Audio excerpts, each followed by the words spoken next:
about how to teach the healthy message. How to teach the healthy message. As I shared with you, I think, the past few days, I had the opportunity of attending that Adventist boarding school. And that school, the diet was vegetarian in the way you know Adventist. It wasn't the best of its kind. We actually enjoyed it, not enjoyed it. You know, we couldn't wait for school holidays to go back home and eat the chicken one more time. And I remember every time when we were packing to go to school for boarding after the holidays, you know, I used to roast a chicken. A full chicken, we roast it. And when you arrive at school, the first day you pull one leg, the next day you pull the other leg. You know, it's like going to survive the first few days. Then you eat the neck, then the back, then you know that the chicken is gone, you're back to eating. So even though we had this vegetarian diet at our school, I never really appreciated that at all. I never knew why it was important.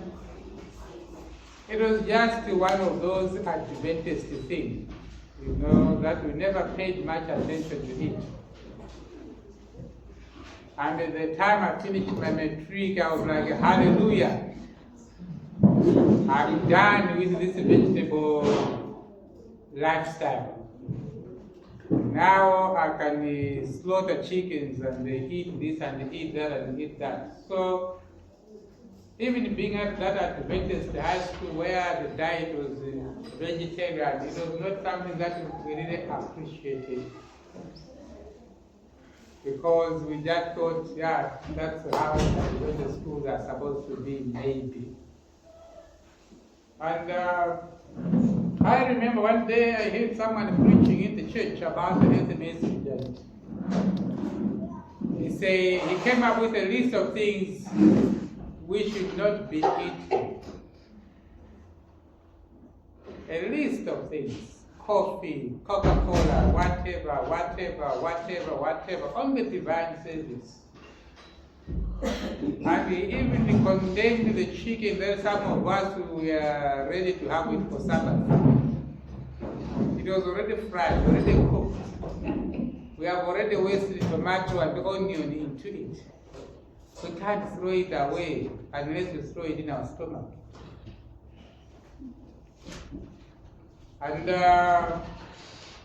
after listening to that message, it also didn't mean much to me. And I also remember attending another meeting when someone was reading the message, what we should eat, what we should not eat, and he was quoting those quotations which says, those who continue eating meat will no longer walk with God's people. You know those quotations?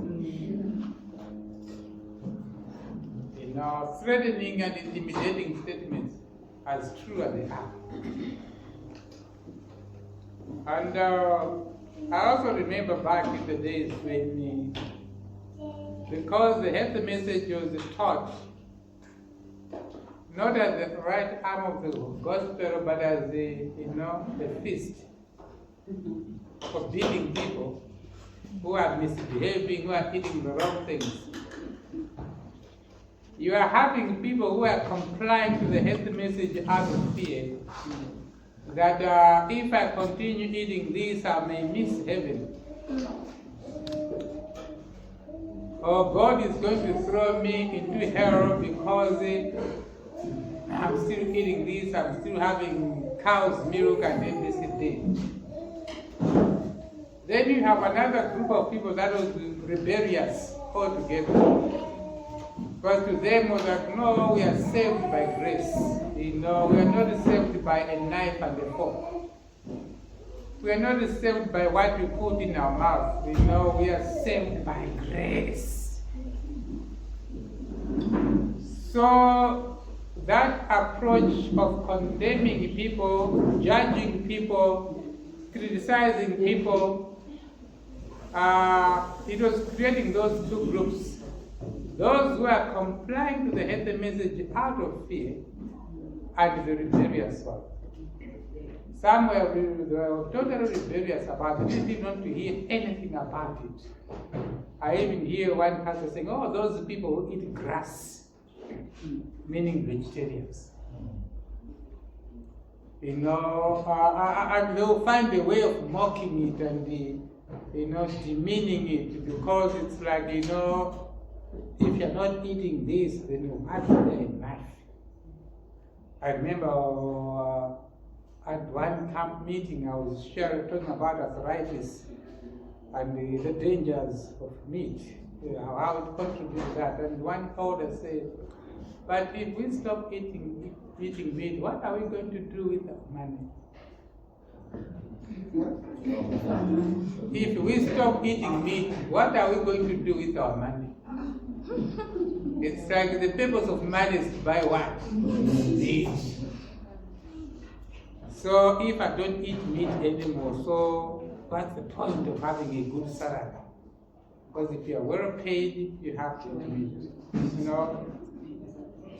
I don't know, of course, I understand a bit about the life here, but in Malawi, eating animal products, lots of dairy products, it's associated with eating well. It means you've made it in life. Because most of the people in the villages, they grow food. Almost everybody who lives in the village, they grow something. So eating food from the garden is like, the low class diet. But if you start eating chicken every day, beef every day, it's like a status.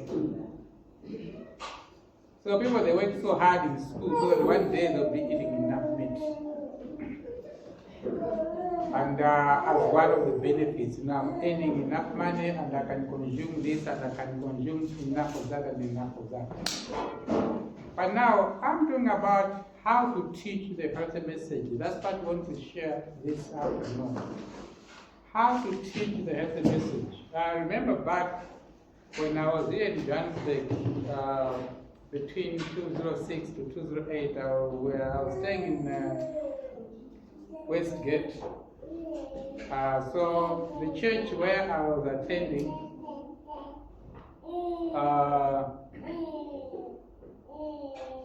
when they know that you are into health, they always ask you to be the health leader. They think you can never be an elder. So every year they are always asking me to be the health leader in the church. This year they will change other positions, but they'll still maintain me in the health department. I don't know if I had that problem myself. So the other year when they chose me to be the health leader again, I wondered, what am I going to talk now this year? Because I felt I shared almost everything I could have shared. I was even inviting people like Dr. Partington and the other people who came to share so many things. So I didn't know what else we are going to do that year. So an idea came to my mind that, okay, this year we're no longer going to do healthy talks, how to drink water, how to do work, how to what. We'll just be doing cooking classes on Sundays. So there was also a prayer band that was meeting on Sundays, and we asked them if we could do a joint venture, that every Sunday when they come for their prayer band, we also finish it off with a cooking class. And I'm telling you, Adventists, they love eating.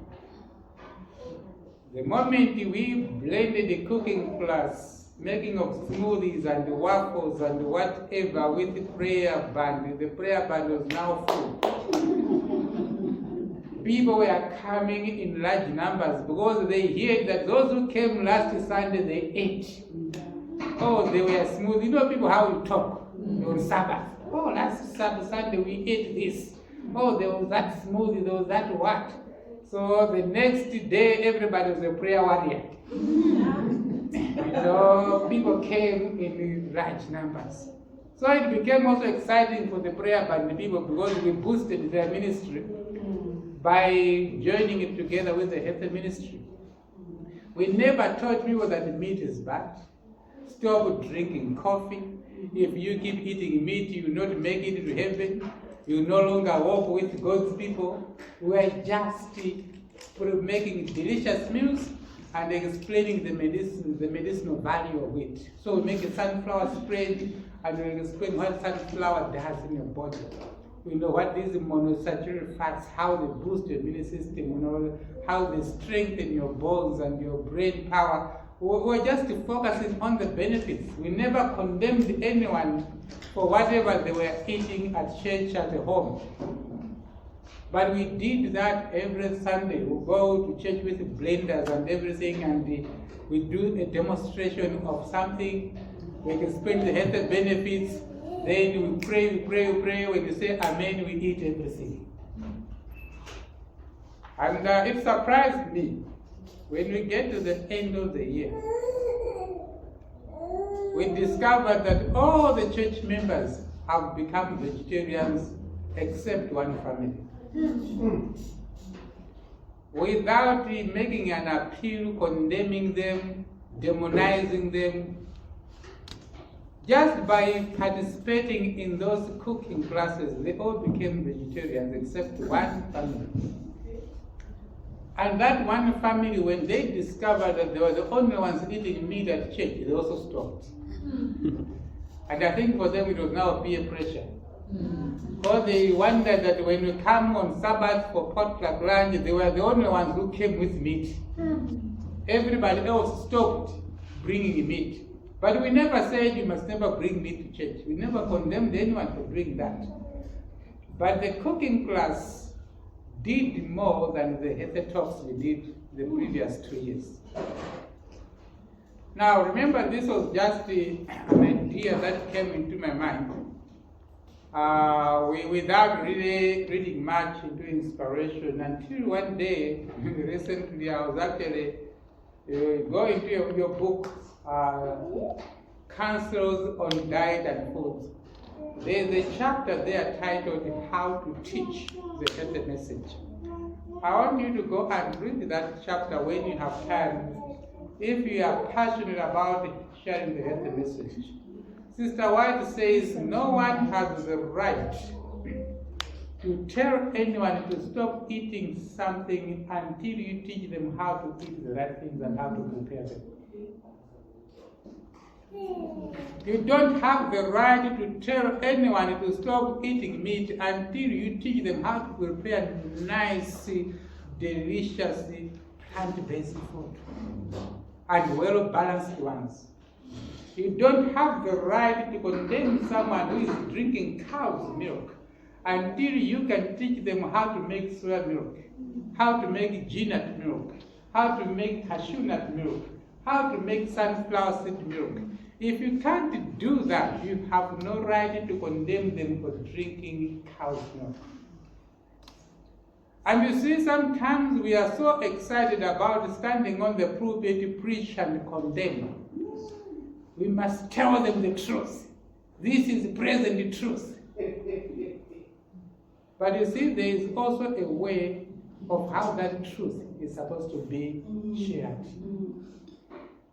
So I didn't know that what we did that time, we did it by default that time, because I was just tired of talks.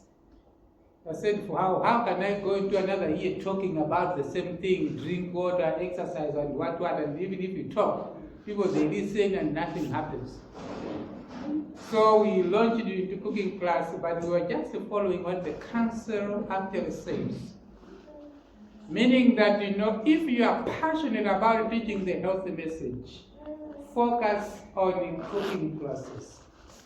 And these days, I don't even accept to go and teach a healthy message at any church unless we are going to do the cooking class after Sabbath on Sunday.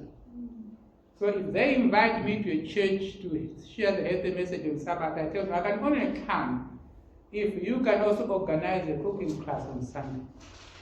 Because otherwise I'll waste my breath. You talk, then what? A person doesn't know even where to start. But when you do a cooking class, you are giving them a starting point. Even if you only demonstrate 3 things, you have given those people a starting point. Because health reform is progressive. So even if you just show them how to make nutty milks, so that they can replace it with the cow's milk, you have made an impact in those people because they have a starting point. So the health message, is a practical message. It's not a theory. It's about how we live and how we eat. It's about eating well and living well. And the best approach of teaching it is the way Ellen White says it. Teach people how to make simple, palatable, nutritious meals that will nourish the body and that are also well balanced. So focus first on what they need to do before you tell them what they should not be doing. Let them know how to make those scrambled tofu before you tell them that the scrambled eggs are not good for you. So when they know how to make scrambled tofu, which has lecithin, good for the heart, good for the brain, good for the liver, then you can show them that now this cholesterol, they do this harm to the liver, they do this harm to the heart, they do this harm to the brain. You have already shown them the better way. So most of the times we focus on what we should not be doing when we are supposed to focus on what we should be doing. And the danger of that approach is sometimes, not sometimes, many times, and I'm sure I've also seen it. When the people are just focusing on living, eating this, don't eat this, don't eat that, don't eat this, don't eat that, they end up suffering from malnutrition. Because they are just removing, but they don't know what to replace back. So, okay, when I stop taking, cow's milk, what should I take then? So you find someone is calling himself a plant-based eater, a vegetarian, healthy reformer, but all he's having is pap cabbage, pap cabbage, pap cabbage, pap cabbage. And on Sabbath you add some soya chunks to it. And he thinks he's now eating healthy. And then you find that even those who are eating, those bad animal things, they're looking healthier than you. Because even though what you're doing, you're just removing and removing and removing, but healthy reform is about adding and adding and adding. So first show them what they need to add to their diet. You can add this power breakfast smoothie where you have the oats, the flaxseed and the chia seeds and the coconut milk. It will do ABCD to you. Now once the person has learned that and they include in their breakfast, they will start asking themselves, why should I now have magwinya when I have something better? Why should I have white bread with margarine and jam when I can have millet surprise, some millet with soya milk and some nuts and some seeds? And you have found so many so-called health reformers, who have actually suffered from poor nutrition. Even children who got sick in the name of health reform. So you end up promoting health deform, calling it health reform. Remember, when you're talking about health reform, it means building somebody's health. It means making yourself looking 10 times better, like Daniel, Meshach, and Abednego. When they said we should do, when they asked, that we don't want to be eating that, they were found 10 times better. I remember one day I was in Santon, and with somebody else, so we were hungry, we decided to have a breakfast somewhere. We saw there was a vegetarian restaurant somewhere, maybe it doesn't exist anymore, that was a long time back. And when we saw on the menu, somewhere was written Babylonian breakfast. Yeah. So we asked the chef, what do you mean by this Babylonian breakfast in this vegetarian restaurant? And she said, oh, this is what Daniel, Meshach, and Abednego were eating in Babylon. Yeah. Okay. So say, okay, give us that. We want to be down in Babylon this morning. So yeah, she came with some raw oats, some nuts, some dates, some almonds, some grapes, some what. It was really basically like raw food of nuts, seeds, and some grains. Everything was raw. We were like, wow, today we are down in Babylon. We are going to be 10 times wiser. But you see, you should focus on what is best. Focus on empowering people on how they can prepare nice and delicious things. Because if you talk about meat, I can tell you one thing. People don't eat meat because it has vitamin B12. They eat meat because it is delicious. It is langa. That's the only reason why they eat it, nothing else. So they may argue in the church when you're teaching, oh, but if you stop eating meat, where are we going to get that vitamin? What? But it's not about vitamins, it's about appetite. Meat is delicious, full stop. Now, if you want someone to stop eating meat, teach them how to prepare plant-based in the way that is also amazing and delicious. Because they say, let food be your medicine, but it does not mean food should taste like medicine. Food must be appetizing. God gave us taste buds to appreciate the flavors that are in the food. And you all know that it is possible, to make a plant-based, palatable, delicious, amazing, and nutritious at the same time. And the secret of a successful healthy reform lifestyle actually depends on the skills in the kitchen. If you are just eating pap and cabbage, I'm telling you, every time you hear the sound of an aeroplane, you think the trumpet is sounding. Because you are tired of pap and cabbage. Where are we going home? Make that healthy reform so amazing, so nice, that even when the visitors have come to your home, they should not ask you, where is chicken? Where is beef?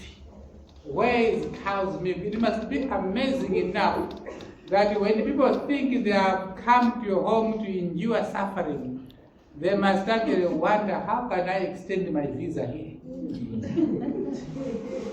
They start telling you their new programs because they want to stay longer. They want to have another cup of smoothie. They want to have to enjoy, another mushroom stroganoff. And even the foods that you eat that are healthy, give them nice names. Give them nice names so that, even those recipes, give them beautiful names. And also use nice glasses. I don't like it when the people are having wine, they're using those beautiful, expensive glasses. And when you are drinking hibiscus, you are using a plastic cup. What's wrong with that? You're as if this is a pathetic drink. Go and buy those expensive wine glasses and you drink your hibiscus in them. Drink your lemongrass in them. Drink whatever you want to drink, but to use those expensive wine glasses to show that what you are eating has more value than wine. People, they glorify rubbish. And yet we have the best and want to take it in a plastic cup with a long prayer. As if really it's something that we have to endure.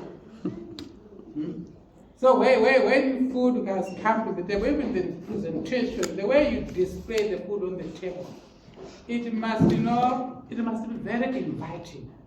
It must look nice and presentable. Pack it so well, display it nicely that it can even make someone feel, when are we eating this food? So the art of healthy living really is also the art of how to prepare nice and delicious meals. There are quotations in the Council on Diet and Food that it is actually a sin to bring unpalatable food on the table. And you do that in the name of healthy reform. You just boil stamp and beans. Today stamp and beans, tomorrow stamp and beans. Oh, you must endure, my children. We are Christians. We are going to heaven. But that means you don't need stamp and beans. Did God only create stamp and beans? God created a variety of foods. So make healthy reform something that you look forward to. And Sister White said even the Sabbath meal should be the most delicious one. Something that the family the children should look forward to. Not the most economic one, not delicious as in terms of about too much. She actually condemned eating too much on Sabbath. But it must be amazing, delicious. Some special meals that you prepare only on Sabbath. I remember when the West Coast, one set in Cape Town, we used to have avocado ice cream, but only on Sabbath. That delicious avocado ice cream where you blend avocado and the honey and the lemon, and you put the granola on top, you put it in the deep freezer. On Sabbath is a powerful, delicious ice cream that makes the Sabbath a delight. And everyone was looking forward to Sabbath, so that you can have another avocado ice cream. And we'll make enough of it for everyone. Anyway, these are some of the important points one should remember when it comes to teaching the healthy message. And now, how to balance the diet. This is very important. That the diet reform is bigger than just stopping eating meat. Meat is just popular because of its deliciousness. But it's not the only thing that is unhealthy. In fact, processed grains can do much harm than meat. When you are eating them more often, when they are becoming regular, and you are eating them all the time. So you may stop eating chicken, and you may look at your fellow Adventist who is eating chicken as someone who is damaging his health. And you are having all these illness pap, which is highly refined, with the other complications that come with it, and it's white rice, white pap, macaroni, pasta, white bread, cakes, and all those kind of things. I'm telling you, the longer you do that, you may say, but I was a vegetarian. How come I'm diabetic? How come I have high blood pressure? How come I have this? Because the refined grains, they mess up your metabolism. Metabolism is a system whereby the food that you eat is assimilated and become part of you. Where the cassava becomes glucose and becomes energy. That process is what is called metabolism. Or the tofu becomes amino acid, then it becomes a part of your body, the protein. That is what is called metabolism. Or the healthy fat, it is absorbed and becomes a part of your neurotransmitters. So the process of converting the food to something that is useful in your body is what they call metabolism. So when they say you have a fast metabolism, they simply talk about that process, how fast it happens. Slow metabolism is also that process, how slow it happens. And refined grains, they actually mess up that system. Metabolism, when it is messed up, it can lead to diabetes, high blood pressure, or even cancers. So it is very important, because I know some people, because of this habit, I think they say, oh, they just got macaroni pasta, and they think they are eating something healthy because they are trying to replace the meat deliciousness with the macaroni and cheese.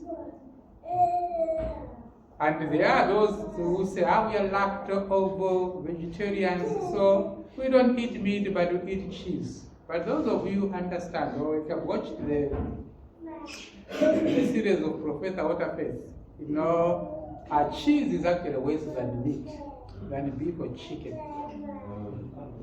And the only time I think cheese is good for you is when you are taking a family photo and you say cheese. Then you have a very beautiful photo.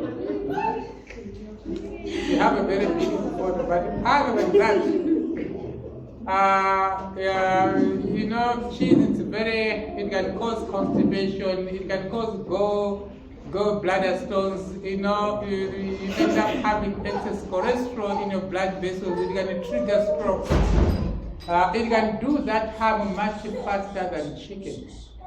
So to say you are a lacto-ovo vegetarian, you only have pasta and cheese instead of the beef, you may get a shock of your life.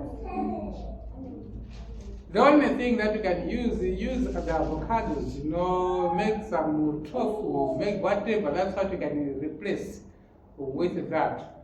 So that knowledge is very important to know that also when you choose to be vegetarian, plant-based, you need to eat more of the whole grains. More of the whole grains. And I remember the time when I was staying here, because I couldn't get the whole maize meal in Johannesburg, in Gauteng. I don't know if one can get it anywhere. We ended up just eating the pap using that sorghum, that, you know, whole sorghum grain. Because that's what we could easily get it at any occasion. So all the years we lived here, that's what we were eating for pap. You know, in at home. We never used the pap from Ewinsa because we couldn't get the whole grain maize, whatever.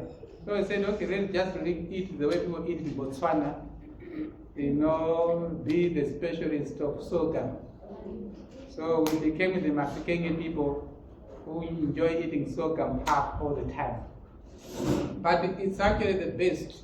And you also need to understand that when it comes to the grains, I don't know now, but the time I was here, I remember I also attended a seminar at the University of Pretoria.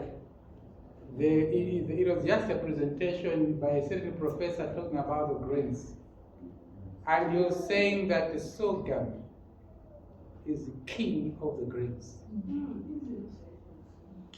He was giving his scientific data with the difficult English. You know how professors like to share things. They complicate simple things.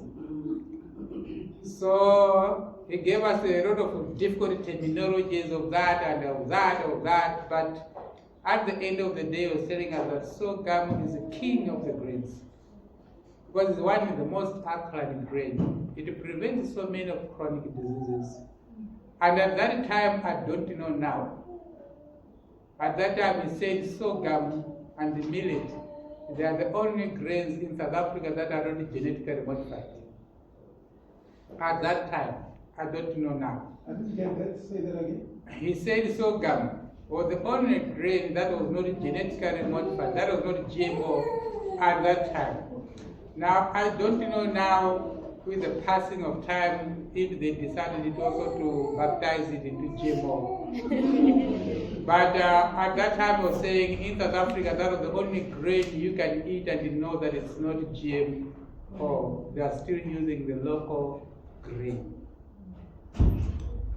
So if you love grains, you know, sorghum of course and the millet, they are on the top of the list. Maybe followed by brown rice, and followed by the oats, the poorest of all the grains is actually maize. The poorest, it's maize. And many people don't know that maize is not indigenous in Africa. Even if you read the history of the Zulus, they were actually using sorghum mostly as a grain. If you go back into that history of the time of Chaka Zulu, you know, who brought the maize? Maize was brought by people who enslaved the black people. It was food for the slaves because it gives you more energy, quick energy. And because the black person was a cow to work in the mine, to work here, let us give them pap so they can do more what? More work. It was a way of feeding the cow. And you know, sometimes you can see we black people, it is what has been very difficult. We get out of slavery, but we are still enslaved in the way we think. In our diet is still a colonized diet, in as much as we claim about freedom. Was freedom we mean to go back to the indigenous diet of our parents, who were eating sorghum and millet, you know, not eating this maize thing. That is basically, even in America, where it came from, they give it to the cows. That works in the farm. And because in those years, a black man was a cow. He was someone who had to do all the manual and hard works. What can we feed him? Let us feed him with a pap made of maize so he can have more energy to do more work. But when it comes to nutrition and health, it is actually the poorest of all the grains. Then the other thing that one has to remember when it comes to health reform is that health reform is not just about eating soya. Soya has its benefits. You get lecithin in soya. You get a good concentration of amino acids and protein in soya. Soya milk is one of the easiest proteins to digest, but soya does not give you everything. Soya does not give you everything. And maybe if I forget, let me talk about soya chunks. Soya chunks is not the same quality as the soya, the products that you make at home from soya, like tofu, milk, and things like that. Because most of the soya chunks, they use what we call gluten. Gluten is the part of the wheat that makes the wheat flour to stick in your hands when you're trying to make magwinya at home. And it's not the best part of the wheat, because it also sticks along the lining of your small intestine, thereby preventing absorption of nutrients. So soya chunks, you may have them now and then, but not a good thing to think that it's a substitute for the meat.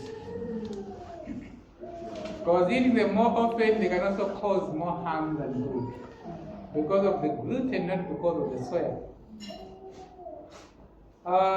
When you stop eating animal products, you're not eating fish, you're not taking eggs, you're not taking beef or chicken. What is it that you need to eat to replace that? Go back to the original manual, Councils on Diet and Foods. Whole grains, fruits, nuts, seeds, and vegetables, they make a wholesome diet for man. Now, I want you to understand something there. Those two items, seeds and nuts. Seeds and nuts. Seeds and nuts. I want you to memorize that. One of the greatest mistakes in healthy reform diets,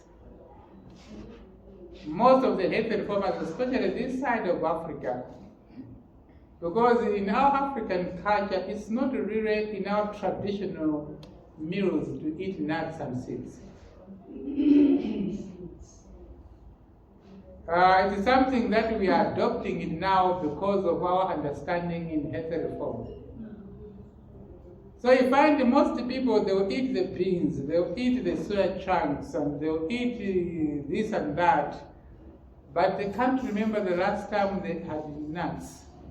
They can't remember the last time they had seeds. What replaces meat is not soya. Meat is replaced by nuts and seeds. Your flaxseed, your chia seeds, your sunflower seeds, those are the things that will replaces the nutrients, the zinc and the selenium and the minerals that you get from the meat. So the cashew nuts, the almond nuts, the pecan nuts we were given at the farm that day, the G nuts plus the seeds, they give you the zinc, the selenium, and the iron, and all these minerals that will benefit when you are eating fish, chicken, and beef. So what replaces meat in your diet is not soya products, it is nuts and seeds. That's why it is dangerous to be a vegan eating 100% plant-based diet, and yet in your kitchen you don't have nuts and seeds, you only have a 5-liter bottle of molasses. Molasses are good. They have their own benefits, but they cannot replace the meat that you have stored. You see, soya tofu is good. It has its benefit, but it doesn't replace the meat and the chicken and the fish you have stopped eating. You only replace those things with nuts and seeds. This is why in this time when the price of food is getting higher on the market, let us learn to grow our own flaxseed, our own chia seed, our own sunflower seeds, our own whatever nuts. Let us plant them around the home. Because the abundance of that will actually make animal products in your diet unnecessary. But in the absence of nuts and seeds, and you eat a plant-based diet, you may be shocked that you are suffering from this, and you are suffering from that, and you are suffering from this, or you are anemic, and you are what, and you are what. And you say, but I'm eating healthy. I don't eat meat. How come I'm suffering from this and that? But because these nuts and seeds, you only eat them once in a blue moon. Once in a while is when you are going to have sunflower spread. After that, you can't, you go for months without eating nuts and seeds.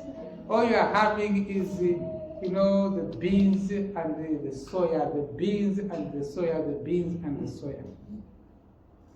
So all I'm trying to say is plant-based diet is possible, is doable, is practical, but focus on nuts and seeds. However, it is important to remember that you don't go nuts with nuts. Because some people, when you talk about nuts, so they'll buy 500 gram or 1 kg of cashew nuts, and they're traveling to Koroko, and by the time they get to, by the time they get there, the whole 1 kg is gone.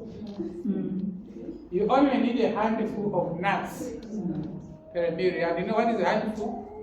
It's not a mountain. But when you put nuts, you should be able to cover your hand like this. That's what they call a handful. So you can only cover 12 cashew nuts if you have a big hand. Maybe 10 almonds or 12 almonds. That's all that you need in the morning. So even though people they say, but nuts are expensive. But if you're only having 10 almonds a day, you may find that that packet of almonds, which it may sound expensive, if you're just having 10 a day, it will last you a long time. And I also want to share with you my secret when it comes to nuts and seeds, what I do. I don't drink alcohol. So this is what I do at home. I use my alcohol money to buy nuts and seeds. Because I have figured out that the people who drink whiskey and all these things, they spend a lot of money on a month to damage their liver.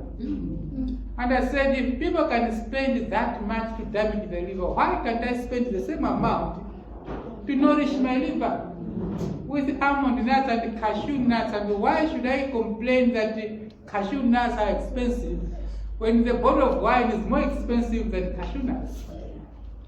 When the bottle of whiskey is actually 5 times expensive than the packet of almond nuts? Why should I cry when the alcohol drinkers are not crying? So if you have also the same problem that you think nuts and seeds are expensive, when you go home, make an alcohol budget. How much money you want to spend on alcohol? Then use that alcohol budget to buy nuts and seeds because you don't drink alcohol. So while others are wasting their money on alcohol, waste your money on cashew nuts, on pecan nuts, on sunflower seeds, on flax seeds, and sesame seeds. They get drunk with alcohol, you get drunk with the seeds. And then you can see at the end of the day who is going to win. But don't become too economic with your health. Because that's another problem that we have.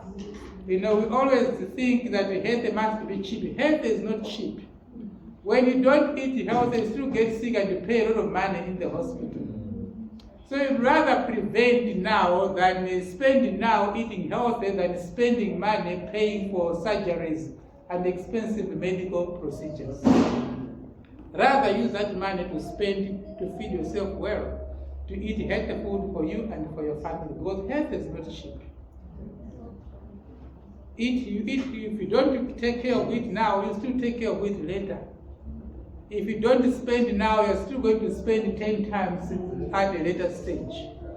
So rather eat a few flax seeds every day, a few sunflower seeds every day, balance your diet so well so that you can nourish the body and can give the body what it needs. And how we eat, it is also very, very important, depending on what kind of work you do.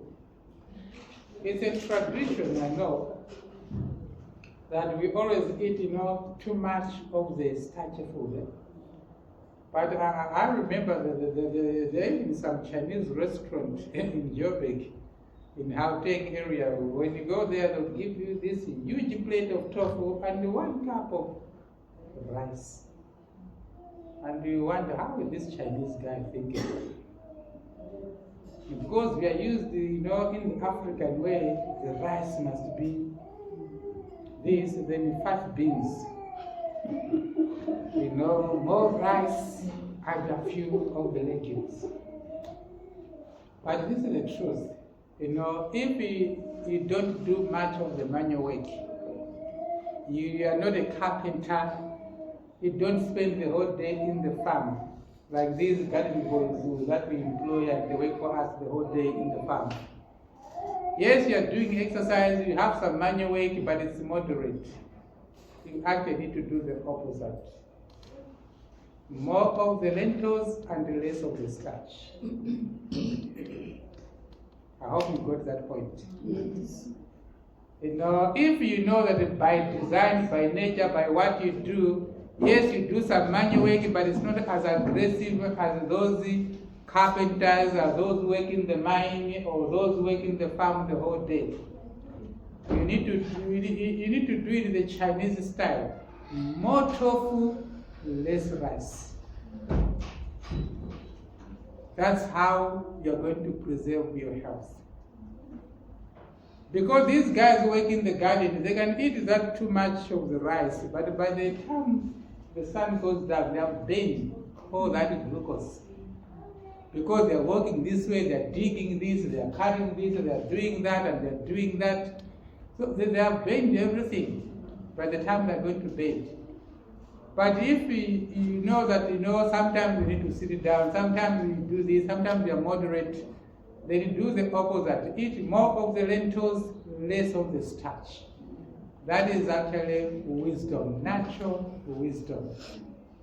You know, so we cannot cover everything in this session, but I think let me give you the remaining 15 minutes to share your comments and maybe some questions if you have.